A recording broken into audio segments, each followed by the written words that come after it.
트럼프 대통령의 충격 발언에 전 세계가 경악했습니다.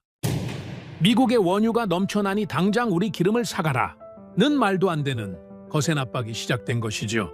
하지만 그 순간 사우디와 UAE를 포함한 중동 6개국이 그 어떤 위기에서도 오직 한국에만 최우선으로 원유를 공급하겠다며 전격 선언을 해버린 겁니다. 70년 혈맹인 미국조차 무시한 채 전 세계 산유국들이 제발 우리 기름을 먼저 가져가달라며 한국 앞에 줄을 서는 기이한 풍경이 벌어진 것입니다. 한국을 잃는 순간 전 세계 에너지 공급망은 마비될 수밖에 없다. 그 누구도 예측하지 못한 대한민국의 위대한 대역전극. 지금 시작합니다.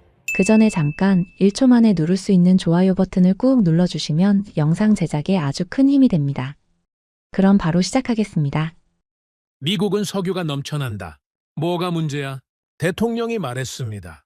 상황실에 있던 12명 전원이 입을 다물었죠. 저도 마찬가지였습니다. 대통령 직통 라인으로 연결된 스피커폰에서 흘러나온 목소리였죠. 하지만 그 한마디가 상황실 공기를 완전히 바꿔놓았습니다. 아무도 숨을 쉬지 않았어요. 저는 마커스 드레이크입니다. 백악관 에너지 안보수석 고문으로 27년을 일해왔죠. 대통령에게 반박한 적은 3번뿐이었습니다. 그리고 그 3번 모두 제가 맞았습니다. 하지만 그날은 반박할 수가 없었습니다. 대통령 말이 틀린 게 아니었으니까요. 미국은 정말로 석유가 넘쳤습니다. 그런데 이 이야기를 하려면 그날 새벽부터 시작해야 합니다. 새벽 5시 47분 직통 전화가 울렸습니다. 드레이크 고문님, 브렌트유가 $106를 넘었습니다. 저는 커피잔을 내려놓았습니다. 1시간 전만 해도 $99였죠. 고개를 들어 모니터를 봤습니다. 숫자가 미친 듯이 올라가고 있었습니다. 27년간 에너지 전쟁을 설계해왔습니다. 중동 분쟁, 호르무즈 해협 봉쇄 시나리오, 러시아 가스 차단까지 모든 위기를 숫자로 예측하고 숫자로 끝냈습니다. 단 한 번도 틀린 적이 없었죠. 그런데 그날 제 계산표 위에 처음 보는 숫자가 올라오고 있었습니다. 현물가는요? $140 돌파했습니다. 2008년 이후 처음이었습니다. 저는 그제서야 느꼈습니다. 이건 위기가 아니라 붕괴의 시작이라는 걸. 15분 만에 옷을 갈아입고 채 올랐습니다. 백악관까지 보통 22분이 걸리죠. 그날은 14분 만에 도착했습니다. 상황실 문을 열었을 때 이미 6명이 앉아 있었습니다.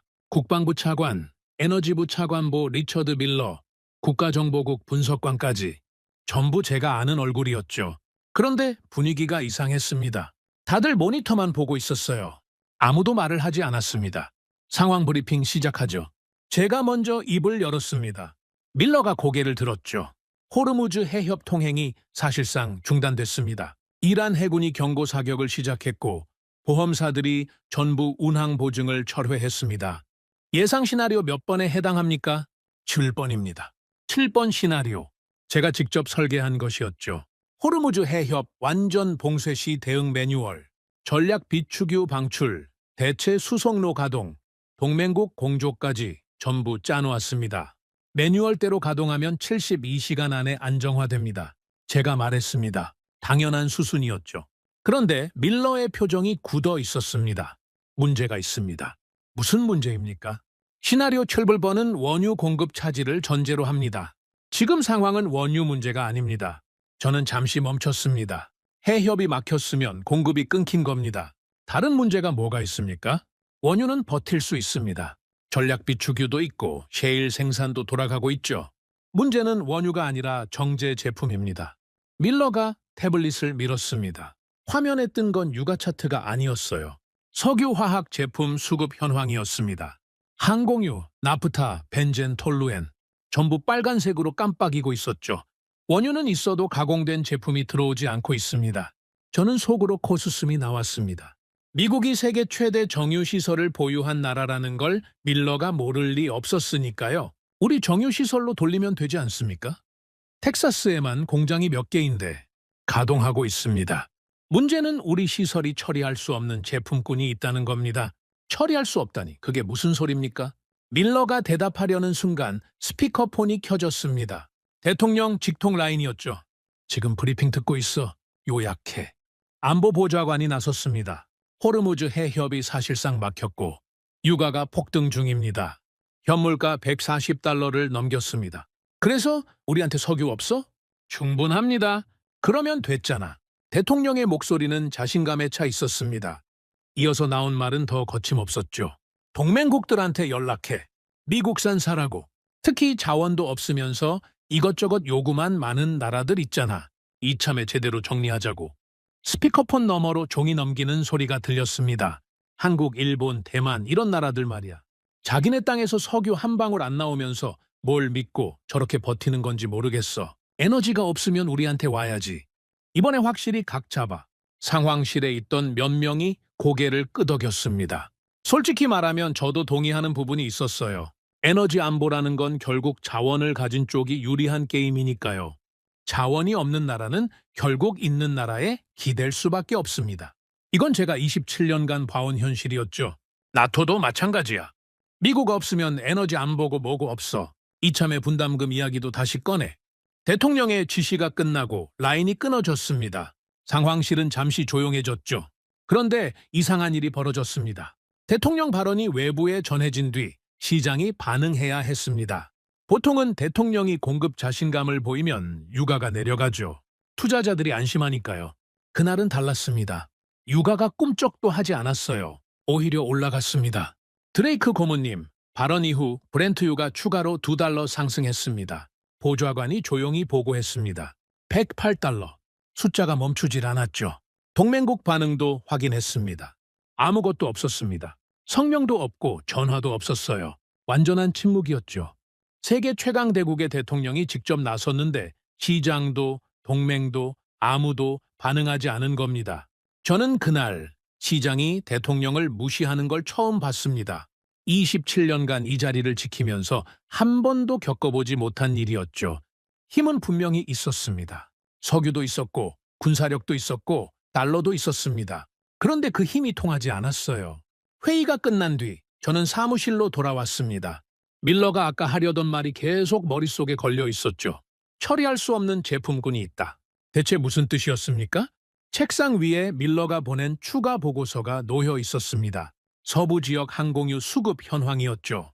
캘리포니아를 중심으로 공급 차질이 시작되고 있다는 내용이었습니다. 펼쳐봤습니다. 숫자들을 하나씩 따라가다가 멈췄죠. 보고서 중간에 같은 단어가 반복되고 있었습니다. 수입처, 공급원, 정제국, 기술 파트너. 항목은 전부 달랐지만 가리키는 곳은 하나였습니다. 한국. 저는 그 단어를 보고 잠시 멈췄습니다. 솔직히 말하면 의아했습니다. 불과 1시간 전 대통령이 뭐라고 했습니까? 자원도 없으면서 뭘 믿고 버티냐고 했죠. 저도 속으로 동의했었습니다. 그런데 지금 그 나라 이름이 미국의 공급망 보고서 한가운데 박혀 있었습니다. 문제는 석유가 아니었습니다. 문제는 그 석유를 공장이 쓸 수 있는 형태로 바꾸는 과정이었습니다. 그리고 그 과정의 중심에 우리가 무시했던 한 나라가 있었습니다. 저는 보고서를 덮고 창밖을 봤습니다. 워싱턴의 밤은 조용했습니다. 하지만 제 머릿속은 조용하지 않았죠. 이건 우리가 아는 위기가 아니었습니다. 힘이 통하지 않는 위기, 석유가 넘치는데 시장이 무너지는 위기, 그리고 그 한가운데 제가 한 번도 계산에 넣지 않았던 이름이 있었습니다. 한국. 그 이름은 낯설었지만 보고서 위에서 계속 반복되고 있었습니다. 다음 날 아침, 저는 일부러 평소보다 일찍 출근했습니다. 전날 밤 보고서에서 본 그 단어가 계속 머릿속에 남아 있었거든요. 한국. 하지만 솔직히 말하면 그때까지도 심각하게 받아들이지 않았습니다. 왜냐고요? 미국이니까요. 이걸 이해하려면 셰일 혁명이 우리에게 어떤 의미였는지를 아셔야 합니다. 2010년대 초반, 미국은 완전히 달라졌습니다. 셰일 가스, 셰일 오일이 쏟아져 나오기 시작하면서 에너지 판도가 뒤집어졌죠. 수십 년간 중동 눈치를 봐야 했던 나라가 갑자기 세계 최대 산유국이 된 겁니다. 하루 생산량 1,300만 배럴, 사우디아라비아보다 많았습니다. 러시아보다도 많았죠. 그때부터 백악관 안에서는 이런 말이 돌았습니다. 이제 우리는 누구에게도 에너지를 구걸할 필요가 없다. 저도 그렇게 믿었습니다. 아니, 믿은 정도가 아니라 확신했죠. 제가 직접 데이터를 분석해서 보고서를 올렸으니까요. 에너지 자립, 이 두 글자가 미국 전체를 지배하고 있었습니다. 그래서 전날 대통령이 그렇게 말한 거였어요. 자원도 없으면서 뭘 믿고 버티냐고. 틀린 말이 아니었습니다. 적어도 그때까지는요. 사무실에 도착해서 컴퓨터를 켰습니다. 밤새 들어온 보고서가 12건이었죠. 육아 동향, 해협 상황, 동맹국 반응 전부 훑어봤습니다. 대부분 예상 범위 아니었어요. 그런데 한 건이 눈에 걸렸습니다. 에너지부 서부지역 담당관이 보낸 긴급 보고였죠. 제목이 이랬습니다. 캘리포니아 항공유 공급 차질 현황. 열어봤습니다. 서부지역 주요 공항 항공유 재고가 72시간 분량 이하로 떨어졌습니다. 일부 국제선 감축 검토 중입니다. 저는 잠시 멈췄습니다. 72시간이라니? 보통 공항 항공유 재고는 최소 2주 분량을 유지합니다. 그게 3일치로 줄었다는 건 보충이 안 되고 있다는 뜻이었죠. 하지만 저는 아직 심각하게 생각하지 않았습니다. 해협이 막혔으니 일시적인 차질이겠거니 했어요. 대체 수송로가 가동되면 금방 해결될 문제라고 봤죠. 오전 10시 정례 브리핑이 시작됐습니다. 밀러가 화면을 띄웠죠. 어제 보고드린 정제 제품 수급 문제, 추가 분석 결과 나왔습니다. 말해보세요. 서부 지역 항공유 수입 구조를 분석했습니다. 결론부터 말씀드리면 캘리포니아 공항에 들어가는 항공유의 85%가 한 나라에서 옵니다. 어딥니까? 한국입니다. 회의실이 잠깐 조용해졌습니다. 옆에 앉아있던 국방부 차관 해리슨이 먼저 입을 열었죠. 85%? 한 나라에서? 그게 말이 됩니까? 데이터가 그렇습니다. 데이터가 틀린 것 아닙니까? 한국이 석유가 나는 나라도 아닌데. 해리슨의 반응은 당연했습니다. 저도 같은 생각이었으니까요. 한국은 석유가 한 방울도 나지 않는 나라입니다. 그런 나라가 미국에 항공유를 공급한다? 그것도 85%를 상식적으로 말이 안 되는 숫자였죠. 밀러, 확인 한 번 더 해보세요. 아마 집계 오류일 겁니다. 제가 말했습니다. 밀러는 고개를 끄덕였지만 표정이 좋지 않았어요. 이미 2번 확인했습니다. 그래도 다시 해보세요. 85%라는 숫자는 받아들이기 어렵습니다. 회의가 끝나고 저는 직접 데이터를 뒤지기 시작했습니다. 밀러의 숫자가 틀렸다는 걸 증명하고 싶었거든요.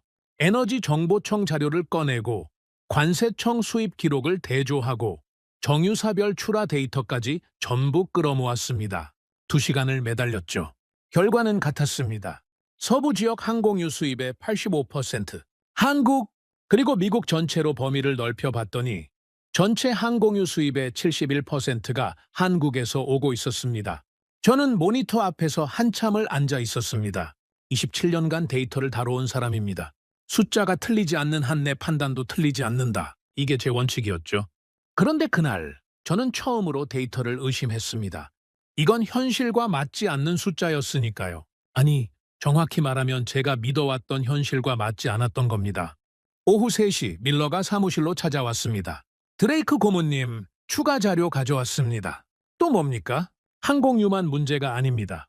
밀러가 서류를 펼쳤습니다. 나프타, 벤젠, 자일렌, 톨루엔, 석유화학 핵심 제품 목록이었죠. 각 항목 옆에 수입 비중이 적혀 있었습니다. 나프타 수입 중 한국산 비중 38%, 벤젠 46%, 톨루엔 57%. 숫자를 하나씩 읽어 내려갈수록 저는 의자 등바디에 깊이 기대 앉았습니다. 이게 전부 한국입니까? 그렇습니다. 밀러, 솔직히 말해보세요. 이 데이터를 당신은 믿습니까? 밀러가 저를 똑바로 쳐다봤습니다. 저도 처음엔 못 믿었습니다. 그래서 3번을 확인한 겁니다. 3번 다 같은 결과였죠. 저는 자리에서 일어나 창가로 갔습니다. 머릿속이 복잡했습니다. 어제 대통령이 한 말이 계속 맴돌았죠.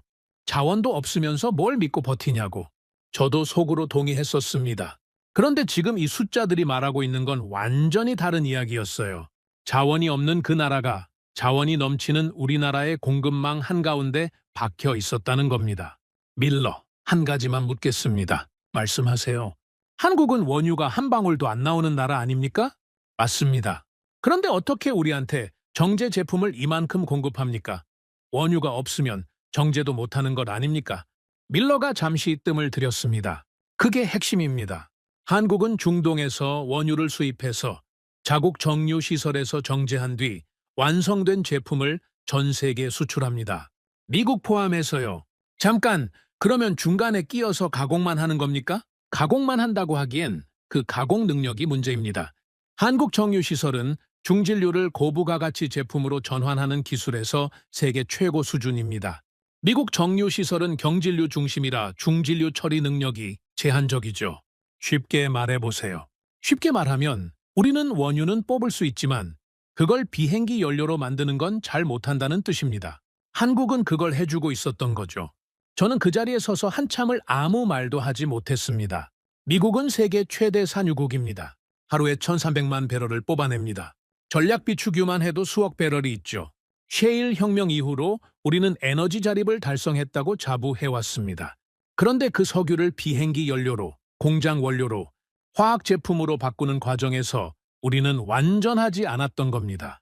원유를 가진 것과 에너지를 완성하는 것은 전혀 다른 문제였습니다.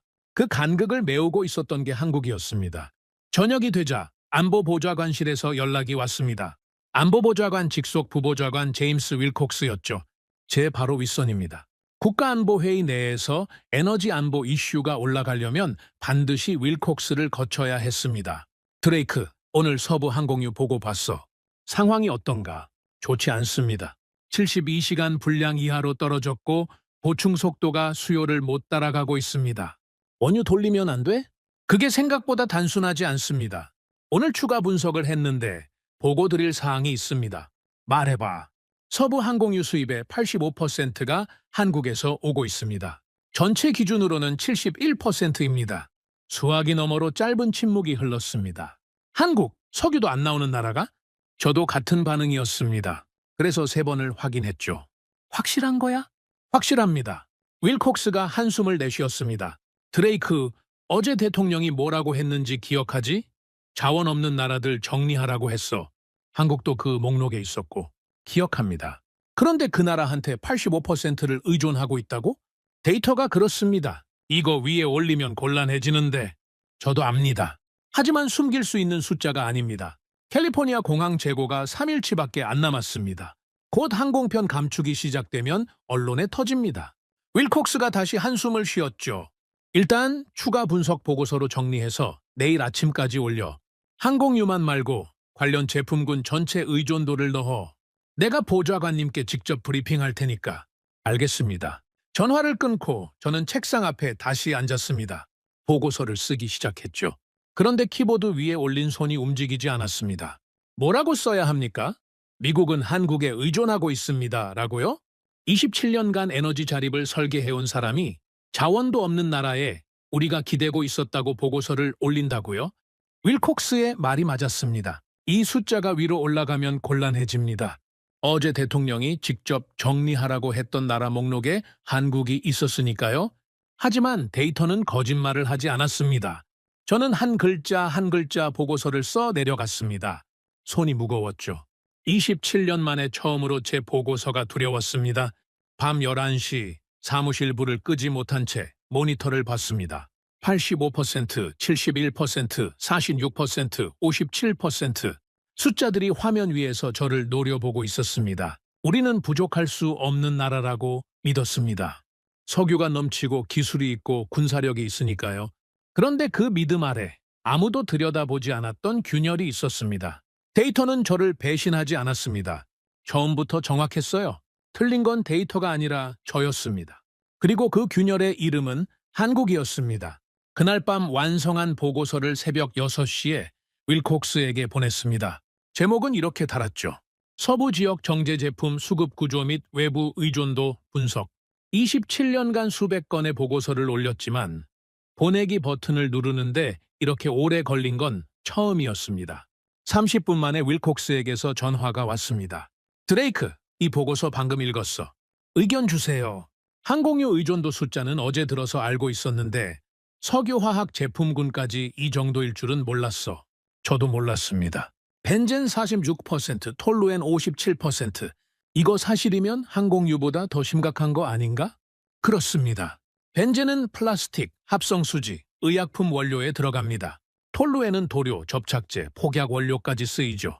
군수 물자에도 직결됩니다. 윌콕스가 잠시 말을 멈췄습니다. 군수 물자까지? 그렇습니다. 톨루엔 없이는 일부 군수 화학 제품 생산이 불가능합니다. 이건 에너지 문제가 아니라 안보 문제잖아. 그래서 보고 드린 겁니다. 윌콕스가 깊은 한숨을 쉬었죠. 보좌관님께 올릴게. 근데 드레이크, 솔직히 말해봐. 이게 일시적인 거야, 구조적인 거야? 저는 대답하기 전에 잠시 생각했습니다. 사실 그 질문이 핵심이었거든요. 일시적인 문제라면 해협만 풀리면 됩니다. 하지만 구조적인 문제라면 해협과 상관없이 우리는 이미 취약한 상태였다는 뜻이죠. 아직 단정하기 이릅니다. 추가 분석이 필요합니다. 그래, 빨리 해. 시간 없어. 전화를 끊고 저는 바로 밀러에게 연락했습니다. 밀러, 오늘 할 일이 생겼습니다. 말씀하세요. 항공유, 나프타, 벤젠, 톨루엔. 이건 어제까지 확인한 겁니다. 오늘은 범위를 넓혀야 합니다. 석유화학 전체 제품군에 대해서 한국 의존도를 전수조사하세요. 전수조사요? 제품군이 수십 개입니다. 압니다. 그래도 해야 합니다. 윗선에서 이게 일시적인 건지 구조적인 건지 묻고 있어요. 답을 내려면 전체 그림이 필요합니다. 밀러가 알겠다고 하고 끊었습니다. 저도 가만히 있을 수 없었죠. 직접 자료를 파기 시작했습니다. 에너지정보청 데이터베이스, 상무부 무역통계, 국제에너지기구 보고서까지 한국의 정유산업에 대한 자료를 닥치는 대로 끌어모았습니다. 그러면서 저는 처음으로 한국이라는 나라의 에너지 산업을 제대로 들여다보기 시작했습니다. 놀라운 사실이 하나씩 드러났죠. 한국의 정유 능력은 하루 약 330만 배럴이었습니다. 이 숫자만 보면 미국의 4분의 1도 안 되죠. 미국이 하루 1,800만 배럴을 처리하니까요. 그래서 저는 한국 정유 산업을 한 번도 주목한 적이 없었습니다. 규모만 보면은 비교 대상이 아니었으니까요.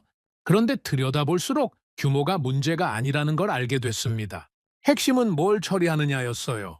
미국 정유 시설은 대부분 경질유를 처리하도록 설계돼 있습니다. 셰일 오일이 대표적인 경질유죠. 가볍고 불순물이 적어서 정제하기 쉽습니다. 대신 뽑아낼 수 있는 고부가 가치 제품에 한계가 있어요. 한국은 달랐습니다. 한국 정유 시설은 중질유, 그러니까 무겁고 불순물이 많은 원유를 처리하는 데 특화돼 있었습니다. 중동에서 들여오는 원유가 대부분 중질유였죠. 한국은 그걸 가져다가 항공유, 나프타, 벤젠, 톨루엔 같은 고부가 가치 제품으로 바꿔내고 있었습니다. 쉽게 말하면 이런 겁니다. 미국은 좋은 원유를 가지고 기본적인 제품을 만들었고, 한국은 어려운 원유를 가지고 고급 제품을 만들어내고 있었습니다. 이게 왜 중요하냐고요? 비행기를 띄우려면 아무 기름이나 넣으면 안 됩니다. 항공유는 극도로 정밀한 정제 과정을 거쳐야 하죠. 플라스틱을 만들려면, 반도체 세정제를 만들려면, 의약품 원료를 만들려면 전부 특정한 석유화학 제품이 필요합니다. 그리고 그 제품들은 중질유 정제 과정에서 나오는 것들이었어요. 미국이 아무리 석유를 많이 뽑아내도 그걸 이런 제품으로 바꾸는 능력이 부족하면 소용없는 겁니다. 원유를 가진 것과 에너지를 완성하는 것은 전혀 다른 문제였습니다. 오후 2시, 밀러가 전수조사 중간 결과를 들고 왔습니다. 드레이크 고문님, 중간 보고입니다. 어디까지 나왔습니까? 주요 석유화학 제품 28개 품목을 분석했습니다. 그중 12개 품목에서 한국 의존도가 30%를 넘습니다. 12개요? 그렇습니다.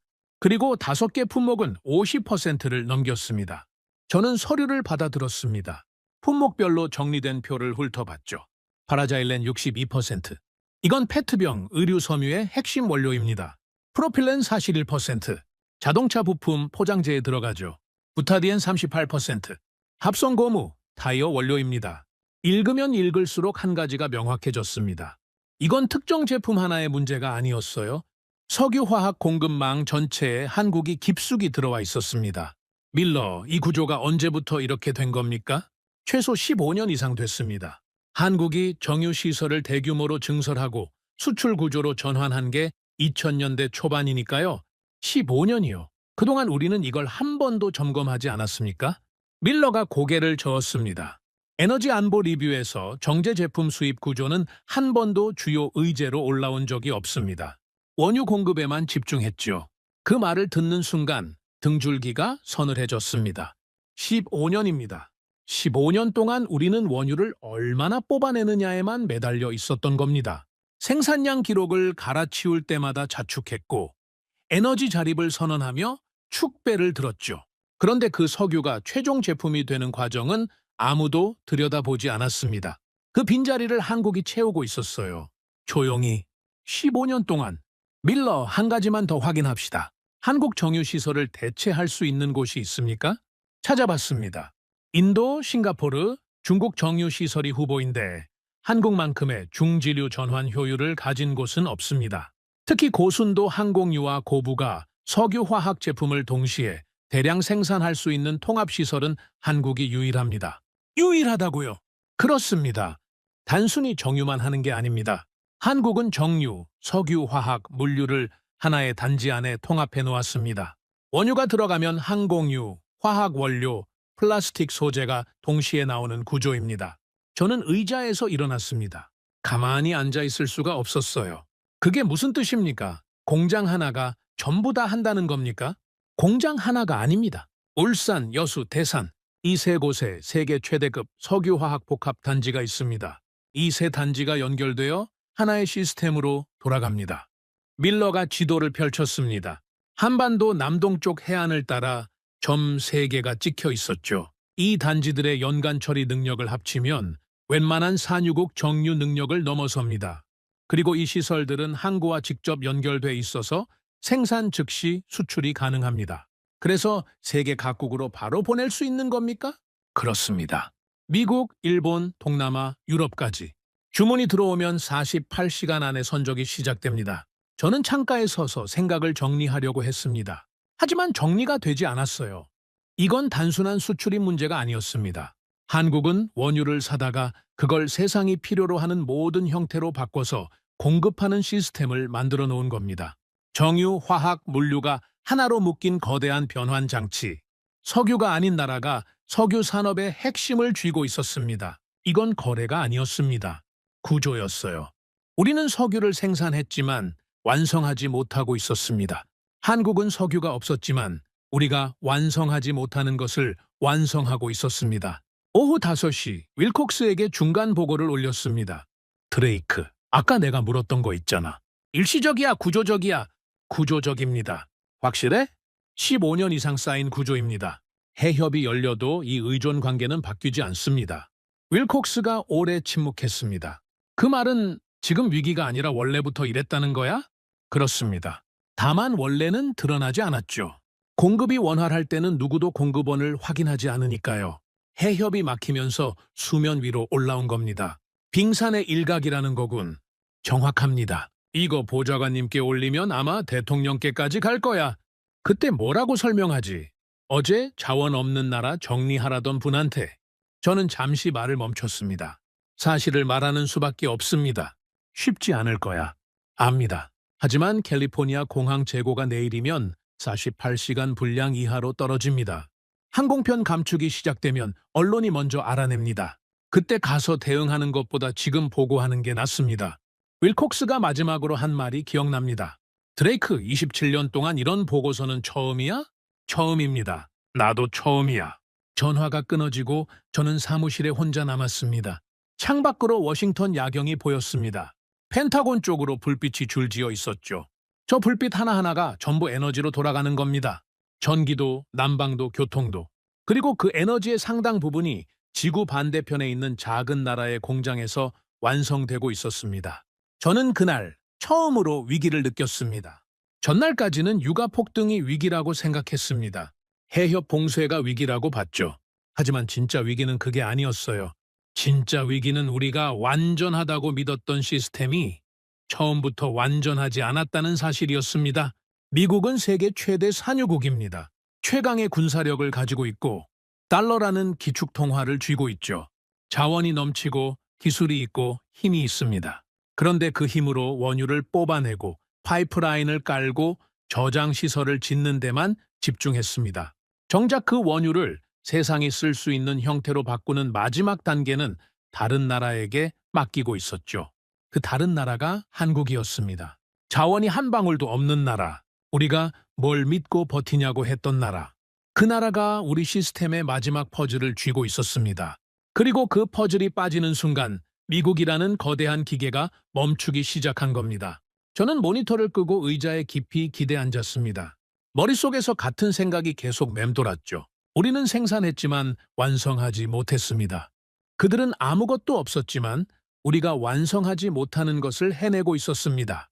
그리고 저는 27년간 그걸 한 번도 계산에 넣지 않았습니다. 이건 통제할 수 있는 문제가 아니었습니다. 이건 처음부터 우리가 보지 못했던 문제였습니다. 그로부터 이틀이 지났습니다. 48시간. 보통이라면 아무 일도 아닌 시간이죠.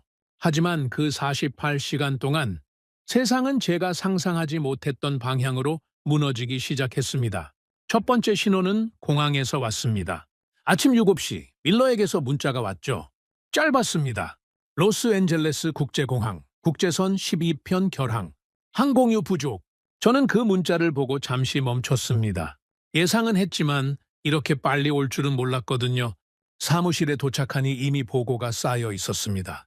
로스앤젤레스만이 아니었어요. 샌프란시스코 8편 결항, 시애틀 5편 결항, 포틀랜드 3편 결항, 서부 주요 공항에서 동시에 항공편이 사라지고 있었습니다. 밀러가 회의실에서 기다리고 있었죠. 드레이크 고문님, 상황이 빠르게 악화되고 있습니다. 구체적으로 말해보세요. 서부 지역 항공유 재고가 36시간 분량까지 떨어졌습니다. 이틀 전에 72시간이었으니까 절반이 날아간 겁니다. 보충 속도가 소비 속도의 3분의 1도 안 됩니다. 정유사들은 뭐 하고 있습니까? 풀가동 중입니다. 하지만 아까 말씀드렸듯이 우리 시설은 경질유 중심이라 고순도 항공유 생산에 한계가 있습니다. 생산량을 아무리 늘려도 수요의 40%밖에 못 채웁니다. 나머지 60%는요? 원래 한국에서 들어오던 물량입니다. 지금은 들어오지 않고 있죠. 저는 이 말을 짚었습니다. 머릿속으로 빠르게 계산을 돌렸죠. 36시간 재고의 보충 속도가 소비의 3분의 1이면 사흘 안에 서부 공항 절반이 멈춥니다. 일주일이면 동부까지 영향이 갑니다. 항공사들 반응은 어떻습니까? 이미 움직이고 있습니다. 유나이티드가 서부발 아시아 노선 전체를 감축 검토 중이고 델타는 국내선 일부를 통합 운항하겠다고 발표했습니다. 아메리칸 에어라인은 아직 공식 입장이 없지만 내부적으로 비상 계획을 가동했다는 정보가 있습니다. 승객들은요, 공항 현장이 난립니다. 결항 안내판 앞에 사람들이 몰려있고 대체편 예약이 폭주하고 있죠. 동부 출발편으로 우회하려는 수요가 쏠리면서 동부 공항도 포화 상태입니다. 비행기가 멈추기 시작했습니다. 이건 보고서 속 숫자가 아니었어요. 실제로 사람들의 일상이 끊기고 있었습니다. 그런데 문제는 항공유만이 아니었습니다. 오전 10시 상무부에서 긴급 보고가 넘어왔습니다. 물류 관련이었죠. 서부 항만 연료 공급에 차질이 생기면서 컨테이너선 입출항 지연이 발생하고 있습니다. 로스앤젤레스 항, 롱비치 항 기준으로 평균 지연 시간이 18시간을 넘겼습니다. 밀러가 설명을 이었습니다. 컨테이너선이 밀리면 하역이 밀립니다. 하역이 밀리면 트럭 배차가 밀리죠. 트럭 배차가 밀리면 물류 창고에 물건이 안 들어옵니다. 그래서 지금 물건이 안 움직인다는 겁니까?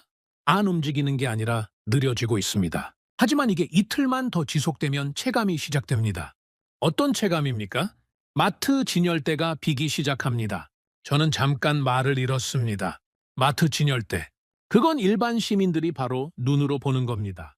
유가가 $10 오르는 건 뉴스에서 보고 넘길 수 있지만 동네 마트에 물건이 없으면 패닉이 시작되죠. 배송비는 어떻습니까? 이미 폭등하고 있습니다. 주요 택배 업체들이 연료 할증을 붙이기 시작했습니다. 서부 지역 기준 배송비가 30% 이상 올랐고 일부 업체는 배송 자체를 지연시키고 있죠. 글로벌 기업들은요? 아마존이 서부 지역 당일 배송을 중단했습니다. 월마트는 물류센터 운영 시간을 조정하고 있고 코스트코는 일부 품목의 구매 수량 제한을 걸었습니다. 아마존이 당일 배송을 중단했다. 이 한 문장이 가진 무게를 아시겠습니까? 미국인들에게 아마존 당일 배송은 수돗물이나 전기처럼 당연한 겁니다. 그게 멈췄다는 건 일상의 기반이 흔들리기 시작했다는 뜻이었죠. 오전 11시 윌콕스에게서 전화가 왔습니다. 드레이크, 지금 뉴스 봤어? 아직 못 봤습니다. 켜봐. 지금 모니터를 켰습니다. 케이블 뉴스 세 채널이 전부 같은 화면을 보여주고 있었죠. 로스앤젤레스 공항 결항 안내판, 줄지어 선 승객들, 그리고 하단 자막, 서부 공항 항공유 부족 사태, 국제선 대규모 결항. 언론에 터졌어. 아직 원인 분석은 안 나왔지만 시간 문제야. 알겠습니다. 보좌관님이 오늘 오후에 브리핑 요청하셨어. 에너지부, 국방부, 상무부 합동이야. 자료 준비해. 전화를 끊고 저는 바로 자료 정리에 들어갔습니다. 그런데 자료를 정리하면서 점점 더 불안해지는 게 있었어요. 이건 미국만의 문제가 아니었다는 겁니다. 오후 1시 국제에너지기구에서 긴급 보고서가 날아왔습니다. 전 세계 석유화학 제품 수급 현황이었죠. 읽어보니까 등줄기가 서늘해졌습니다. 일본 항공유 수입의 67%가 한국산이었습니다. 나리타 하네다 공항에서 국제선 감축이 시작됐다는 보고가 들어왔죠. 허유 항공유 수입의 52%가 한국산이었습니다. 시드니 공항에서 장거리 노선 결항이 발생했습니다. 동남아 싱가포르 창이 공항, 태국 수완나품 공항 역시 항공유 수급에 비상이 걸렸습니다. 세계가 동시에 흔들리고 있었습니다. 그리고 이건 항공유만의 문제가 아니었어요. 한국에서 나가는 석유화학 제품이 전부 막히면서 플라스틱 원료, 합성 섬유 원료, 합성 고무 원료 공급이 전 세계적으로 차질을 빚기 시작했습니다. 유럽에서는 자동차 부품 공장 가동률이 떨어지기 시작했죠. 독일 폭스바겐이 일부 라인 가동을 중단했다는 보고가 나왔습니다. 이유는 범퍼와 내장재에 쓰이는 프로필렌 공급 부족이었죠. 한국산 프로필렌이었습니다. 중국에서도 비슷한 보고가 올라왔습니다. 석유화학 원료 수급에 차질이 생기면서 일부 전자제품 조립 공장이 원료 대기 상태에 들어갔죠. 밀러가 이 자료들을 정리하면서 한마디 했습니다. 이건 한국이 수출을 멈춘 게 아닙니다. 호르무즈 해협이 막히면서 한국으로 들어가는 원유가 줄었고 그래서 한국 정유시설 가동률이 떨어진 겁니다. 한국도 피해자예요. 한국도 원유 수입국이니까요. 그렇죠. 한국은 원유 수입의 70% 이상을 중동에 의존합니다. 해협이 막히면 한국도 원유가 부족해지는 겁니다. 그런데 한국 가동률이 떨어지니까 전 세계가 흔들린다? 그게 핵심입니다.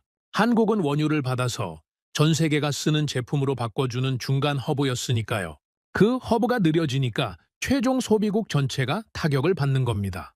저는 고개를 끄덕였습니다. 이제야 그림이 보이기 시작했어요.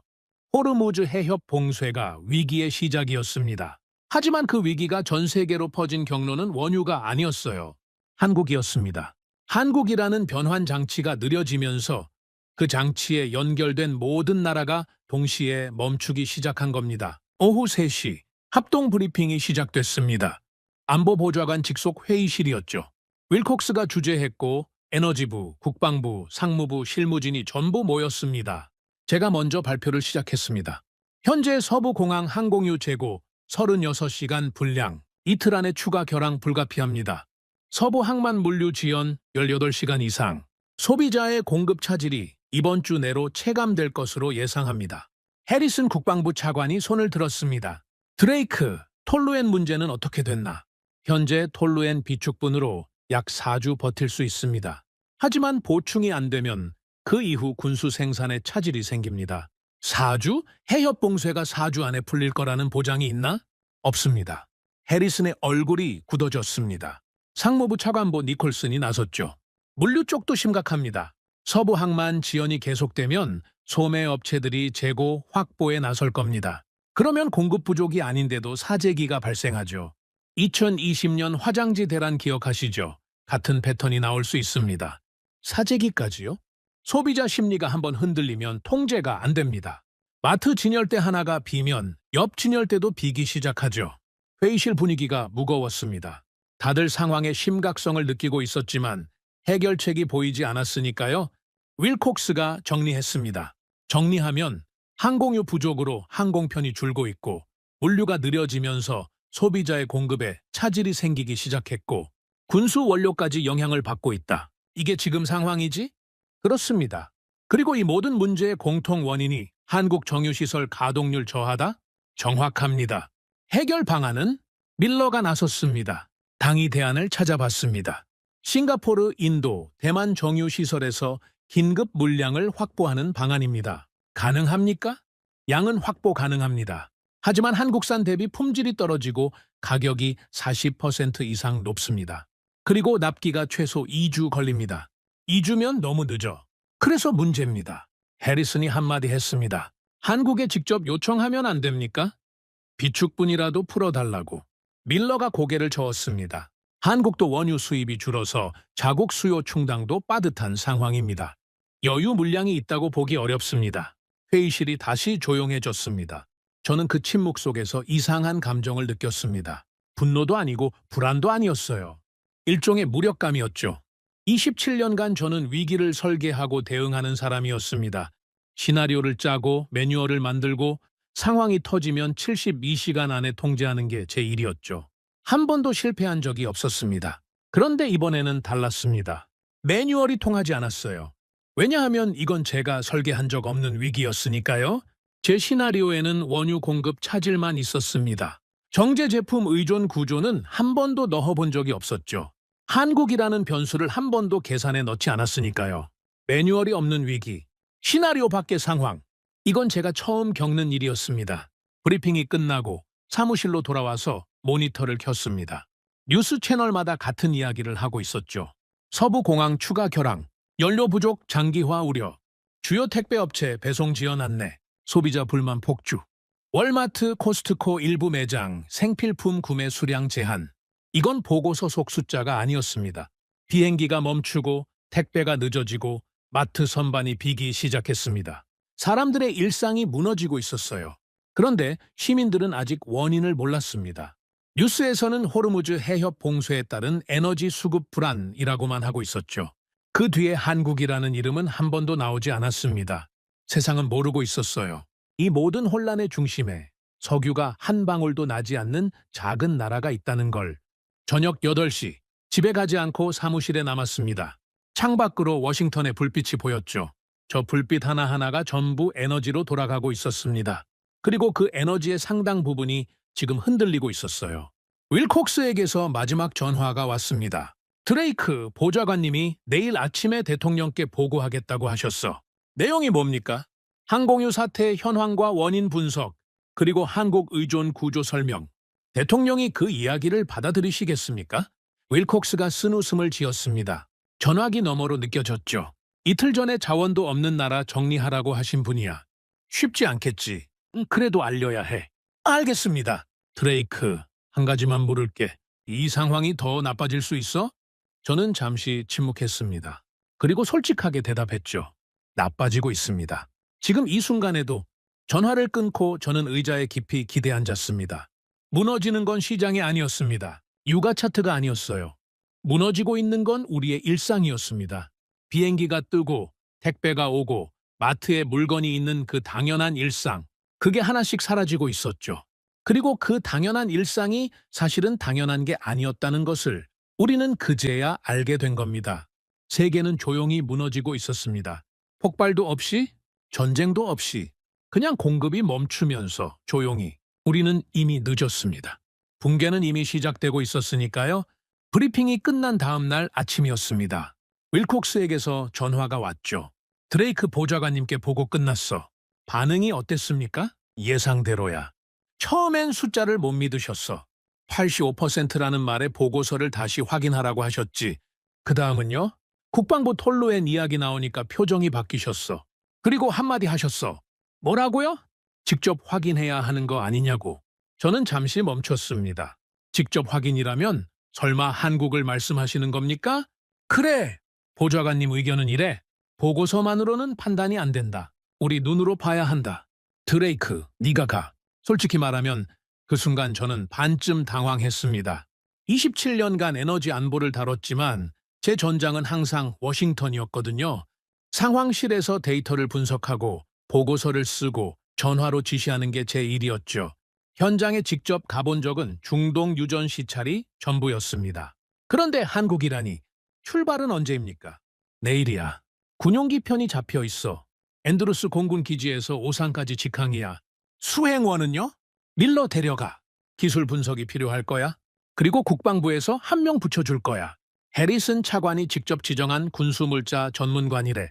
알겠습니다. 전화를 끊고 저는 잠시 창밖을 봤습니다. 워싱턴은 평소와 다를 게 없었어요.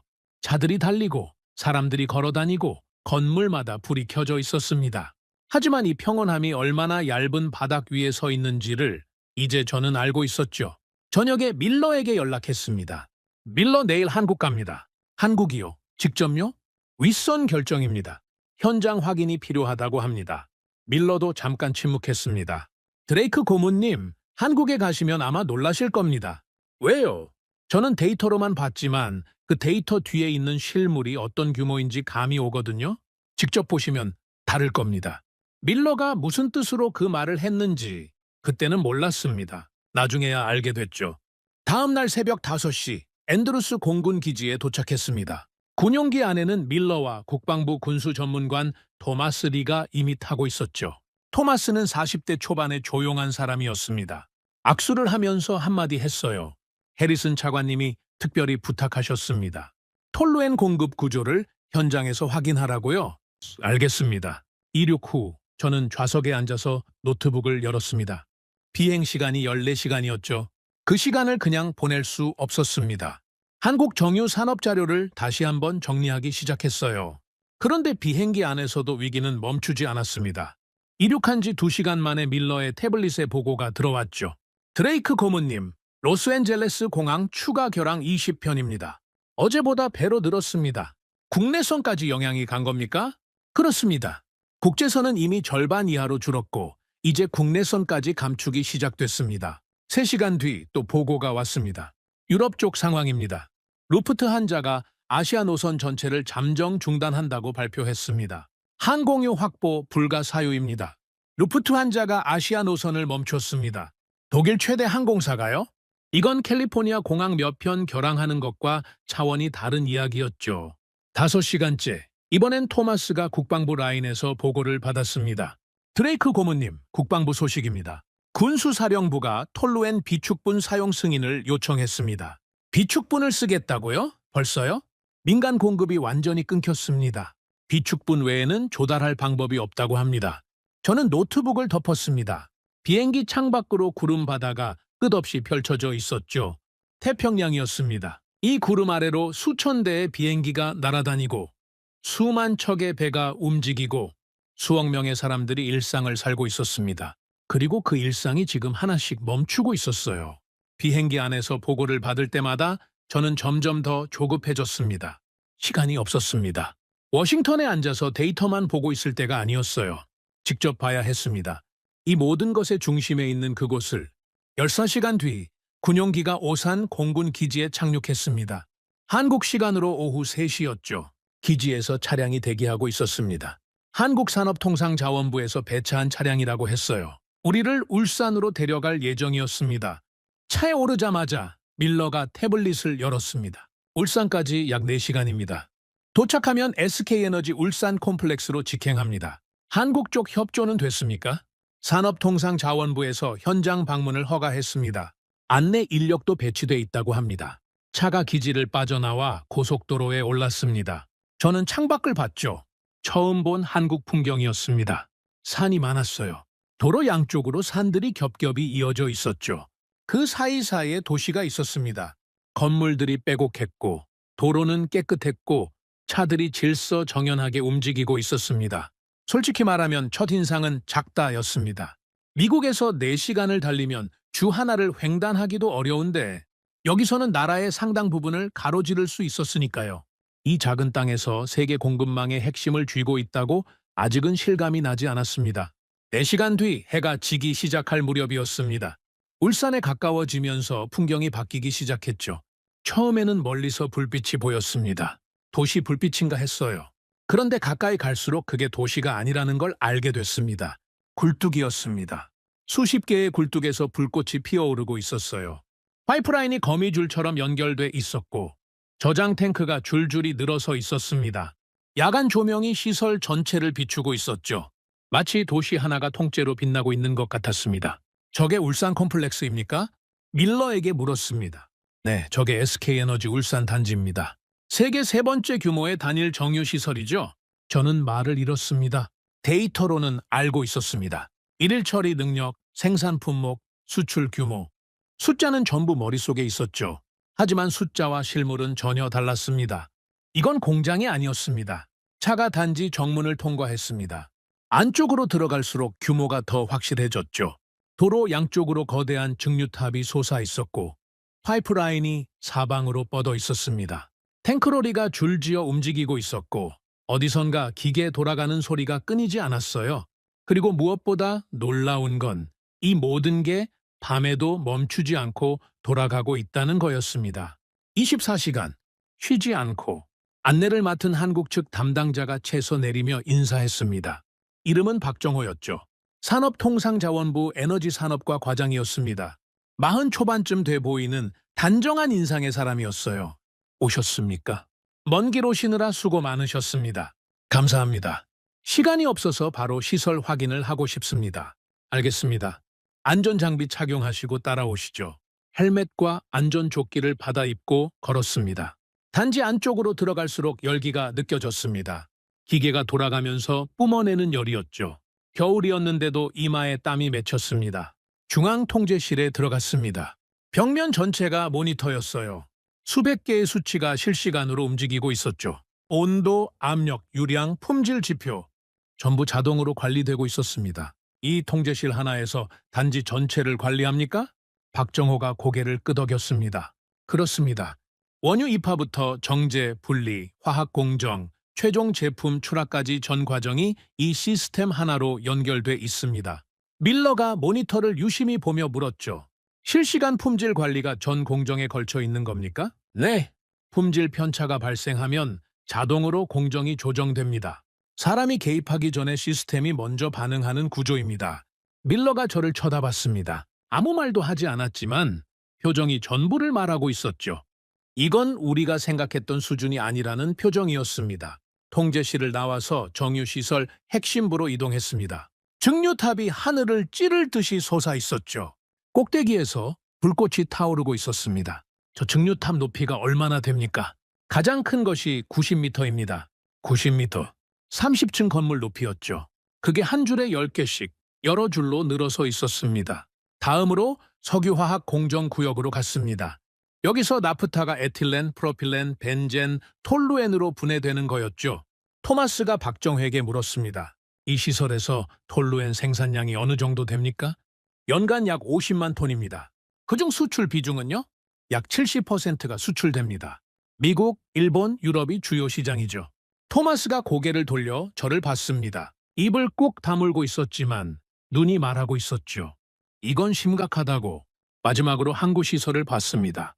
단지에서 바로 연결되는 전용 부두였죠. 대형 유조선 2척이 정박해 있었습니다. 파이프라인이 공장에서 직접 부두까지 연결돼 있었어요. 생산이 끝나면 저장 없이 바로 선적할 수 있는 구조였습니다. 생산에서 선적까지 얼마나 걸립니까? 정상 가동 시 48시간 이내입니다. 48시간?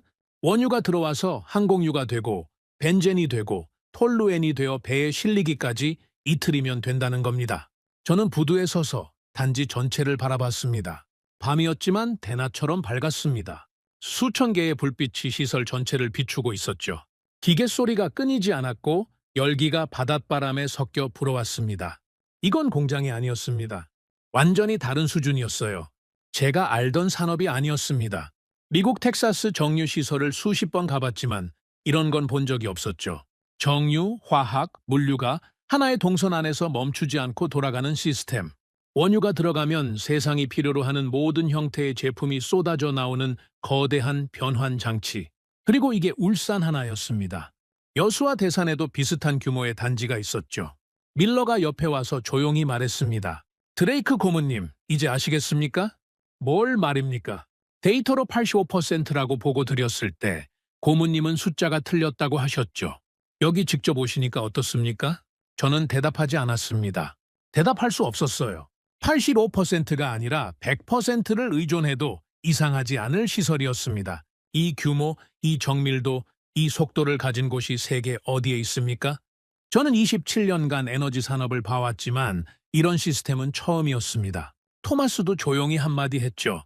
이건 공장이 아니라 요새 같습니다. 요새. 그 표현이 이상하게 정확했습니다. 저는 부두 끝에 서서 바다를 봤습니다. 검은 바다 위로 유조선 불빛이 반짝이고 있었죠. 저 배들이 여기서 실은 제품을 세계 각지로 나르고 있었습니다. 미국으로, 일본으로, 유럽으로. 그리고 머릿속에 하나의 질문이 떠올랐습니다. 왜 이렇게까지 했습니까? 석유가 한 방울도 안 나오는 나라가 왜 이런 시설을 만들었습니까? 원유를 사다가 가공해서 수출하는 것만으로는 설명이 안 되는 규모였습니다. 이건 수익을 위한 투자가 아니었어요. 뭔가 다른 이유가 있었습니다. 나는 처음으로 그 질문을 던졌습니다. 왜 이 나라는 이렇게까지 만들었습니까? 그 답은 다음 날 아침에 듣게 됩니다. 다음 날 아침, 눈을 떴을 때 처음 든 생각은 어젯밤이 꿈이었나 하는 거였습니다. 호텔 창문 너머로 울산 시내가 보였죠. 평범한 도시였습니다. 아파트가 줄지어 있고 차들이 달리고 사람들이 출근하고 있었어요. 그런데 고개를 돌리니까 보였습니다. 도시 끝자락에 걸쳐 있는 거대한 불빛 덩어리. 어젯밤에 본 그 단지가 아침에도 여전히 돌아가고 있었죠. 밤새 한순간도 멈추지 않았던 겁니다. 아침 8시, 로비에서 밀러와 토마스를 만났습니다. 박정호 과장도 이미 와 있었죠. 오늘 일정은 어떻게 됩니까? 오전에 석유화학 공정 심층 견학이 잡혀 있습니다. 어제는 전체 구조를 보셨고, 오늘은 핵심 공정을 더 자세히 보시게 됩니다. 그리고 현장 엔지니어와의 면담도 준비되어 있습니다. 엔지니어 면담이요? 네. 이 단지를 30년 넘게 운영해온 수석 엔지니어입니다. 초기 설계부터 참여한 분이죠. 차를 타고 단지로 향했습니다. 어젯밤에는 어둠 속에서 불빛으로만 봤던 시설이 낮에 보니까 또 달랐습니다. 규모가 더 확실하게 눈에 들어왔어요. 증류탑들이 하늘을 찌르고 파이프라인이 지평선까지 이어져 있었습니다. 끝이 보이지 않았죠. 오전 일정은 석유화학 핵심 공정 견학이었습니다. 나프타 크래커, 그러니까 나프타를 분해해서 에틸렌, 프로필렌, 벤젠, 톨루엔을 만들어내는 시설이었죠. 현장 담당자가 설명을 이어갔습니다. 이 크래커 한 기의 연간 처리 능력이 150만 톤입니다. 이 단지에 이런 크래커가 4기 있습니다. 밀러가 계산기를 두드렸습니다. 연간 600만 톤이면 이 단지 하나가 동남아 전체 나프타 크래커 용량과 맞먹는 수준인데요. 그렇습니다. 토마스가 톨루엔 생산 라인을 유심히 봤습니다. 거대한 반응기가 줄지어 있었고 파이프라인을 통해 제품이 자동으로 저장 탱크로 이동하고 있었죠. 이 라인에서 나온 톨루엔이 직접 수출됩니까? 네. 품질 검사를 거쳐서 바로 부두로 넘어갑니다. 중간 저장 기간이 거의 없습니다. 품질 편차는 어떻게 관리합니까? 전 공정 실시간 모니터링입니다. 편차가 기준치를 넘으면 라인이 자동 정지됩니다. 토마스가 고개를 저었습니다. 감탄이 아니라 믿기 어렵다는 표정이었죠. 견학이 끝나고 단지 내 회의실로 이동했습니다. 엔지니어 면담 시간이었죠. 회의실 문을 열고 들어갔을 때 한 사람이 서 있었습니다. 예순이 넘어 보이는 남자였어요. 머리가 반백이었고 손이 컸습니다. 작업복 위에 안전조끼를 걸치고 있었죠. 이름은 김태수. 이 단지의 수석 엔지니어였습니다. 박정호가 소개를 해줬습니다. 김태수 수석 엔지니어님입니다. 1987년에 이 단지에 입사하셔서 37년째 근무하고 계십니다. 초기 증설 공사부터 참여하신 분이죠. 37년. 이 공장과 함께 늙은 사람이었습니다. 악수를 했습니다. 손이 거칠었어요. 사무실에 앉아서 보고서를 쓰는 손이 아니었습니다. 직접 기계를 만지고 파이프를 조이고 현장을 뛴 손이었죠. 자리에 앉았습니다. 통역이 배치돼 있었지만 김태수 수석은 영어를 할 줄 알았습니다. 완벽하지는 않았지만 의사소통에는 문제가 없었죠. 저는 단도직입적으로 물었습니다. 김 수석님, 이 시설의 설계 목적이 무엇이었습니까? 김태수가 저를 바라봤습니다. 눈이 깊었어요. 잠시 생각을 하더니 입을 열었죠. 설계 목적이라. 무슨 뜻으로 물으시는 겁니까? 이 규모의 시설을 왜 만들었느냐는 겁니다. 석유가 나지 않는 나라에서 세계 최대급 정유화학 단지를 짓는 건 보통 결정이 아닙니다. 수익성 때문이었습니까? 수출 전략이었습니까? 김태수가 잠깐 웃었습니다. 쓴 웃음이었죠. 수익성이요? 네. 돈을 벌기 위해서였냐고 물으시는 거죠? 그렇습니다. 김태수가 고개를 저었습니다. 천천히, 분명하게. 아닙니다. 그러면 뭡니까? 김태수가 창밖을 봤습니다. 회의실 창문 너머로 증류탑들이 보였죠. 불꽃이 타오르고 파이프라인이 뻗어 있고 기계가 쉬지 않고 돌아가고 있었습니다. 김태수가 다시 저를 봤습니다. 그리고 말했죠. 이 공장은 돈을 벌기 위해 세운 게 아닙니다. 저는 가만히 들었습니다. 우리나라는 석유가 한 방울도 나지 않습니다. 가스도 없고 석탄도 거의 없죠. 에너지 자원이 전혀 없는 나라입니다. 그게 무슨 뜻인지 아십니까? 에너지를 수입해야 한다는 뜻 아닙니까? 그것만이 아닙니다. 자원이 없다는 건 다른 나라가 마음만 먹으면 우리를 멈출 수 있다는 뜻입니다. 석유를 안 팔면 우리 공장이 멈추고 가스를 안 보내면 우리 난방이 꺼지죠. 우리는 항상 그 공포 속에서 살아왔습니다. 김태수의 목소리가 낮아졌습니다. 하지만 오히려 더 무겁게 들렸죠. 우리 아버지 세대가 이 나라를 세울 때 아무것도 없었습니다. 전쟁이 끝나고 남은 건 폐허뿐이었죠. 먹을 것도 없었고 입을 것도 없었고 뗄감도 없었습니다. 다른 나라에서 원조를 받아야 겨우 살았습니다. 저는 듣고만 있었습니다. 그 세대가 결심한 겁니다. 다시는 이렇게 살지 않겠다고. 다시는 남의 손에 우리 운명을 맡기지 않겠다고. 자원이 없으면 기술을 만들자. 기술로 자원을 이길 수 있는 구조를 만들자. 그래서 이 공장을 세운 겁니다. 김태수가 창밖에 증류탑을 가리켰습니다. 저 시설 하나하나가 전부 그 결심의 결과입니다. 원유가 없으니까 남의 원유를 가져다가 세상에서 가장 정밀하게 가공해서 되파는 구조를 만든 겁니다. 그것도 아무도 대체할 수 없을 만큼 잘해서 강대국들이 우리 기술 없이는 단 하루도 비행기를 띄우지 못하게 만든 겁니다. 저는 숨을 쉬는 것도 잊었습니다. 이 공장은 수출 기지가 아닙니다. 무역 도구가 아닙니다. 이건 우리 부모 세대가 두 번 다시 남의 손에 운명을 맡기지 않겠다고 피땀 흘려 세운 생존 요새입니다. 회의실이 완전히 고요해졌습니다. 통역도 멈춰 있었고 밀러도 토마스도 아무 말이 없었습니다. 박정호 과장이 조용히 고개를 숙이고 있었죠. 저는 그 자리에서 말을 잃었습니다. 27년간 에너지 전쟁을 설계해 왔습니다. 자원이 곧 힘이라고 믿었죠. 석유를 가진 나라가 이기고 군사력을 가진 나라가 지배한다고 확신했습니다. 제 아버지도 군인이었고 냉전 시대를 거치면서 강한 나라만이 살아남는다는 가치관을 물려받았죠. 그런데 지금 이 사람이 하는 말은 완전히 다른 이야기였습니다. 강해서 만든 게 아니었습니다. 살아남기 위해서 만든 거였어요. 자원이 있어서가 아니었습니다. 자원이 없었기 때문에 만든 겁니다. 선택이 있어서가 아니었습니다. 선택이 없었기 때문에 이렇게까지 한 거였습니다. 그리고 그 결과물이 지금 미국의 비행기를 띄우고 유럽의 공장을 돌리고 전 세계 물류를 움직이고 있었습니다. 저는 김태수를 바라봤습니다. 37년간 이 공장을 지켜온 사람, 거친 손으로 기계를 만져온 사람, 이 사람의 아버지 세대가 폐허 위에서 결심했고 이 사람의 세대가 그 결심을 실현했습니다. 김수성님, 겨우 목소리를 꺼냈습니다. 감사합니다. 그 한마디가 제가 할 수 있는 전부였습니다. 회의실을 나왔습니다. 복도를 걸으면서 밀러가 옆에 왔죠. 드레이크 고문님, 괜찮으십니까? 괜찮습니다. 하지만 괜찮지 않았습니다. 머릿속에서 모든 것이 뒤집어지고 있었거든요. 며칠 전까지만 해도 저는 한국을 이렇게 생각했습니다. 효율적인 가공국, 자원이 없는 나라, 미국 없으면 안 되는 나라, 대통령이 뭘 믿고 버티냐고 했을 때 저도 속으로 동의했었죠. 그런데 틀렸습니다. 완전히 틀렸어요. 미국이 없으면 안 되는 나라가 아니었습니다. 미국이 없이는 안 되는 나라를 한국이 만들어 놓은 거였습니다. 미국이 한국 없이 비행기를 띄울 수 없는 구조를 한국이 만든 겁니다. 그것도 힘이 있어서가 아니라 힘이 없었기 때문에, 자원이 넘쳐서가 아니라 한 방울도 없었기 때문에, 선택지가 많아서가 아니라 살아남는 길이 그것뿐이었기 때문에 건물 밖으로 나왔습니다. 단지의 열기가 바람에 실려왔죠.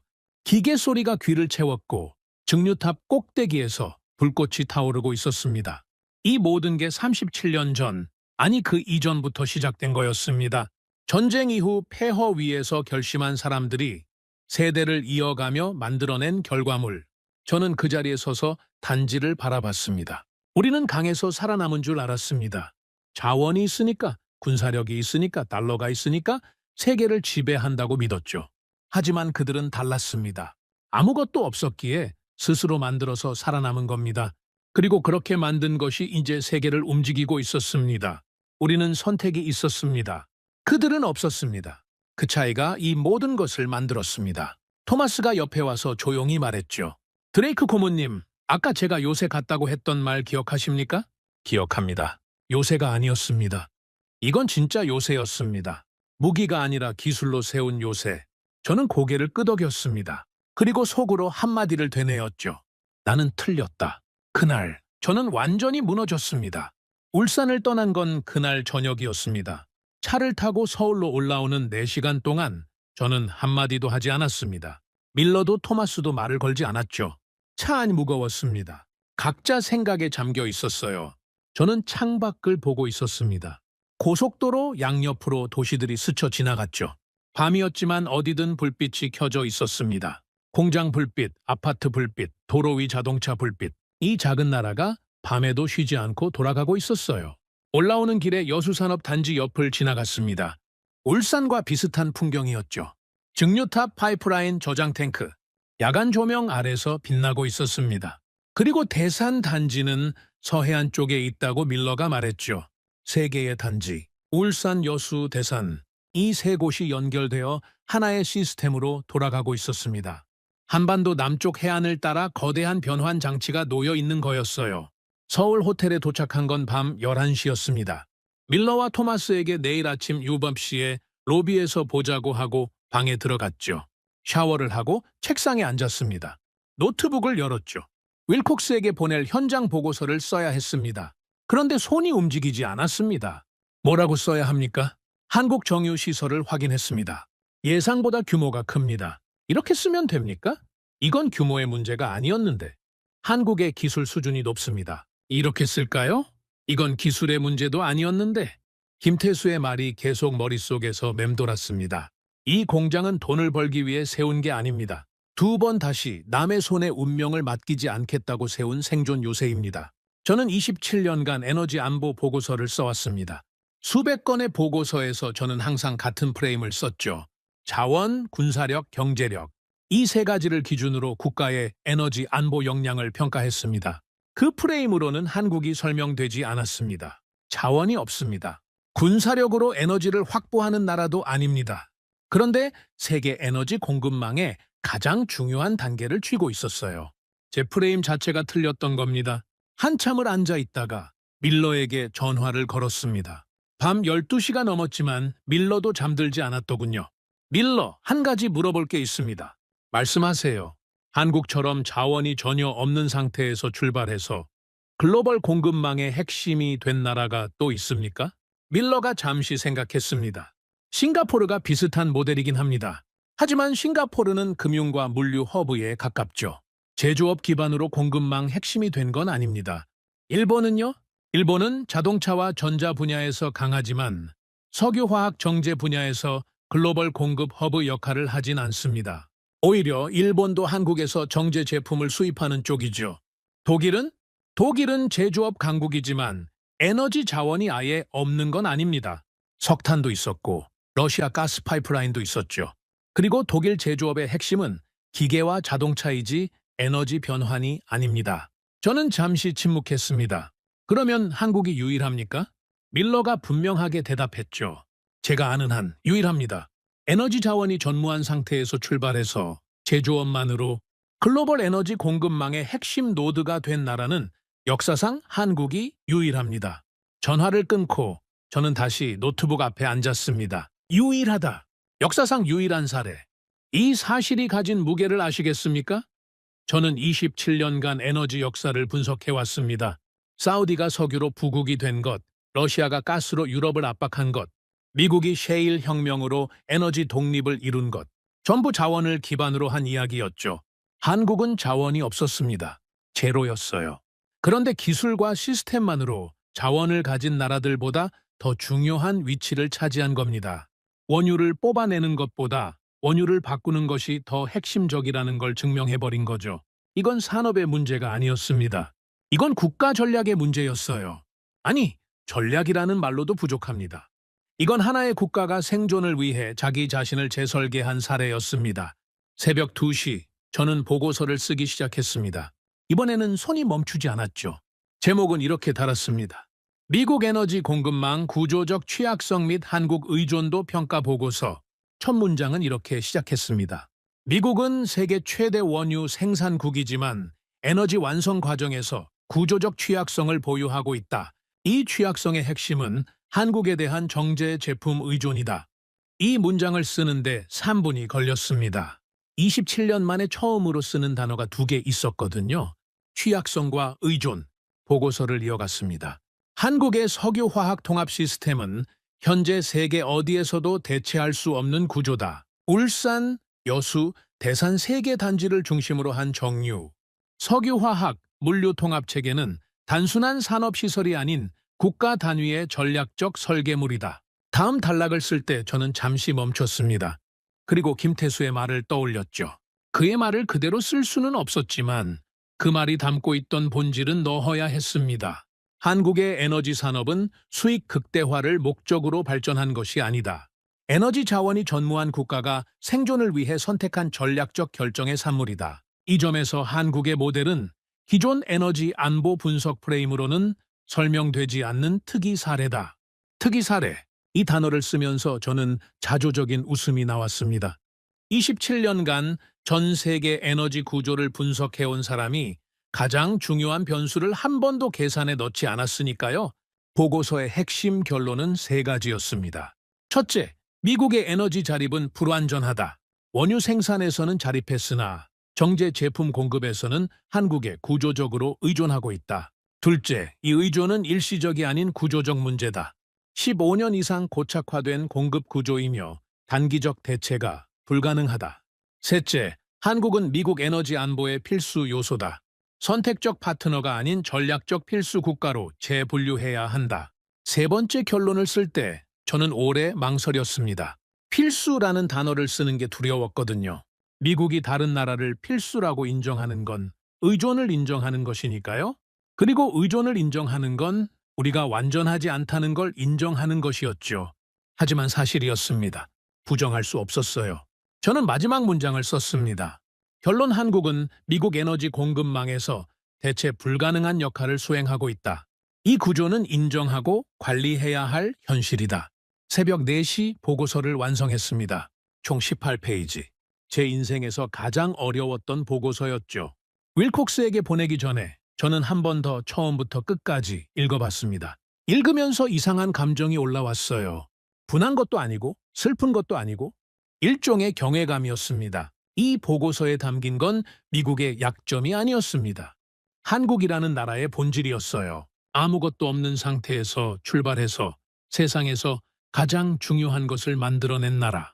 자원이 아니라 기술로, 군사력이 아니라 시스템으로, 힘이 아니라 의지로 강대국의 정의가 바뀌고 있었습니다. 저는 평생 강대국을 자원과 군사력으로 정의해왔습니다. 석유가 있으면 강하고 군대가 있으면 지배한다고 믿었죠. 미국이 세계의 중심인 이유도 그 2가지 때문이라고 확신했습니다. 하지만 이번에 제가 본 건 완전히 다른 종류의 힘이었습니다. 자원을 소유하는 힘이 아니라 자원을 변환하는 힘. 군사력으로 위협하는 힘이 아니라 시스템으로 세계를 연결하는 힘. 한국이 가진 건 그런 힘이었어요. 그리고 그 힘은 어디서 왔습니까? 풍요에서 온 게 아닙니다. 결핍에서 왔습니다. 아무것도 없었기 때문에 모든 것을 만들어야 했던 겁니다. 선택지가 없었기 때문에 스스로 선택지를 만든 거였죠. 우리는 생산했습니다. 그들은 완성했습니다. 우리는 자원을 가졌습니다. 그들은 구조를 만들었습니다. 자원이 아니라 구조가 세계를 지배하고 있었습니다. 강대국의 기준은 이미 바뀌어 있었습니다. 저만 몰랐던 겁니다. 아침 휴업 시 로비에서 밀러와 토마스를 만났습니다. 보고서 완성했습니다. 윌콕스 부보좌관님께 발송했어요. 밀러가 고개를 끄덕였죠. 어떻게 쓰셨습니까? 사실대로 썼습니다. 미국은 한국에 의존하고 있고 그 구조는 대체 불가능하다고. 토마스가 조용히 물었습니다. 위에서 받아들이겠습니까? 받아들여야 합니다. 사실이니까요. 30분 뒤 윌콕스에게서 전화가 왔습니다. 드레이크 보고서 읽었어? 의견 주세요.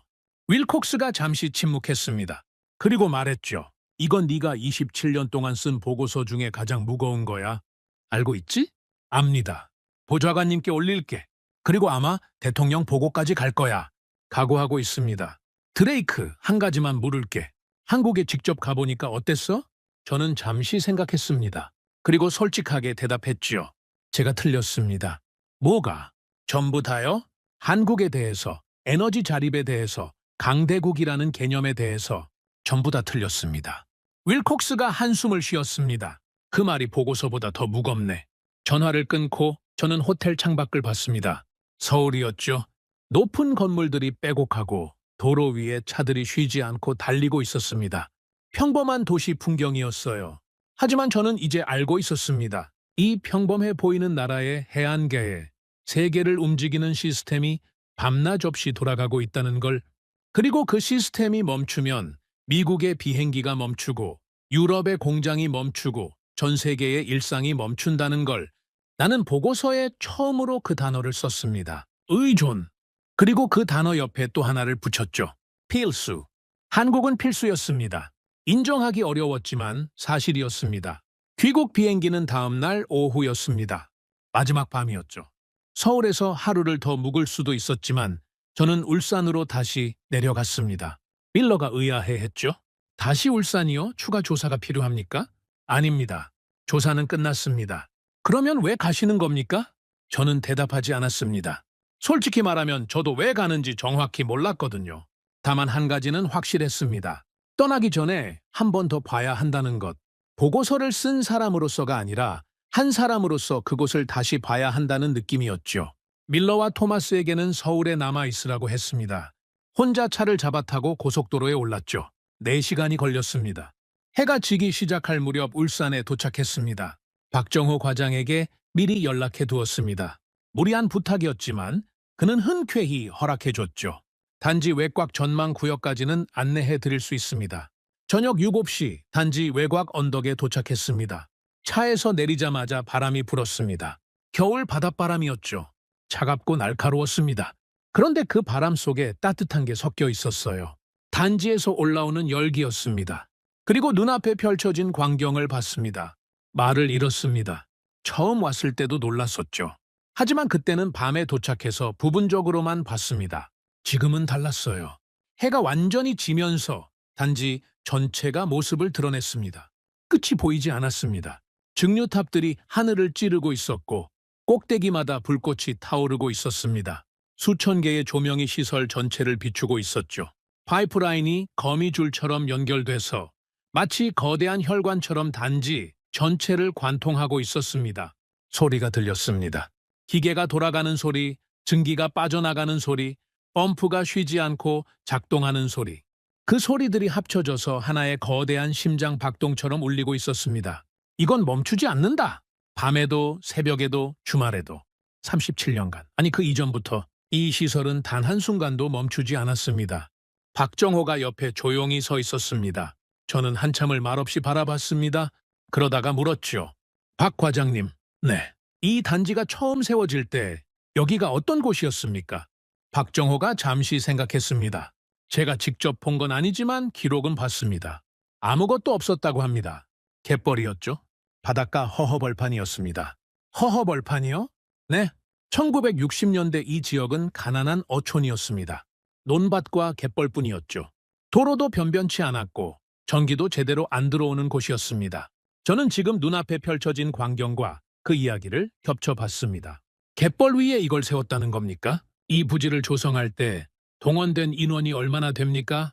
초기 조성 당시 수만 명이 투입됐다고 합니다. 대부분 인근 농촌과 도시에서 온 노동자들이었죠. 장비도 부족했고 기술도 부족했습니다. 선진국에서 들여온 설계도를 보면서 처음 해보는 공사를 했던 겁니다. 처음 해보는 공사를요? 한국은 정유시설을 지어본 적이 없었으니까요. 설계도를 읽을 줄 아는 사람도 부족했습니다. 그런데도 지었습니다. 저는 바람을 맞으며 서 있었습니다. 지금 이 자리에 60년 전에는 갯벌이 있었습니다. 그 갯벌 위에 설계도도 제대로 읽을 줄 모르는 사람들이 와서 삽을 들고 모래를 퍼내고 기초를 놓았습니다. 왜요? 석유가 나서요? 아닙니다. 돈이 많아서요? 아닙니다. 기술이 있어서요? 그것도 아닙니다. 살아남아야 했으니까요? 김태수 수석의 말이 다시 떠올랐습니다. 우리 아버지 세대가 이 나라를 세울 때 아무것도 없었습니다. 전쟁이 끝나고 남은 건 폐허뿐이었죠. 폐허. 저는 그 단어의 무게를 그제서야 느꼈습니다. 미국은 전쟁의 폐허를 겪어본 적이 없습니다. 본토가 폭격당한 적이 없죠. 우리에게 전쟁은 항상 바다 건너 이야기였습니다. 하지만 한국은 달랐어요.